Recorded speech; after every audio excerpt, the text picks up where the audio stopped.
बातमी मवियाच्या गोटातून विधान परिषद निवडणुकीसंदर्भात मवियामध्ये ही खलबतं सुरू आहेत आणि या संदर्भात हर्षवर्धन सपकाळ यांची प्रतिक्रिया समोर आली आहे। मित्रपक्षांसोबत विधान परिषद लढणार सपकाळ यांनी म्हटलेलं आहे। सोबतच सर्व 17 जागांवर विधान परिषद निवडणुकीसाठी मवियाकडून उमेदवार दिला जाणार आहे अशी ही माहिती मवियाकडून देण्यात आलेली आहे।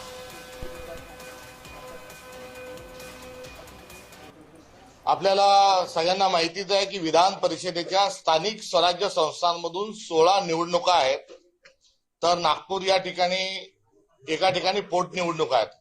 अशा 17 निवडणुकींना आम्ही महाविकास आघाडी म्हणून ही निवडणूक लढणार आहोत।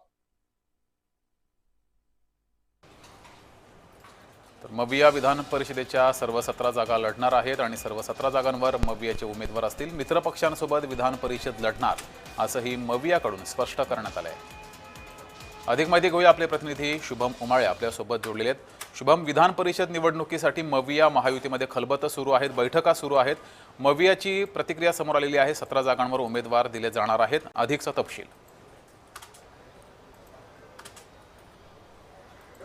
जगदीश, खरं पाहायला गेलं तर महायुती असो की महाविकास आघाडी असो, जागा वाटपाबद्दल पेच हा दोन्ही ठिकाणी निर्माण होत होता। पण मात्र सर्वात मोठा प्रश्न होता की महाविकास आघाडी ही एकजूट आहे की नाही, कारण की ज्यानुसार प्रत्येक पक्षाकडनं किंवा प्रत्येक पक्षातील नेत्यांकडनं वेगवेगळे वाद हे समोर येताना दिसून होते ते, त्यामुळे महाविकास आघाडी ही सोबत आहे की नाही अशा पद्धतीचा प्रश्नचिन्ह हा उपस्थित होत होता सातत्याने। आणि अशामध्येच आज दादर या ठिकाणी महाविकास आघाडीची बैठकी संपन्न झाली आणि यामध्ये महाविकास आघाडी ही अजून देखील सोबत आहे याचा एक सर्वप्रथम पुरावा मिळालेला आहे।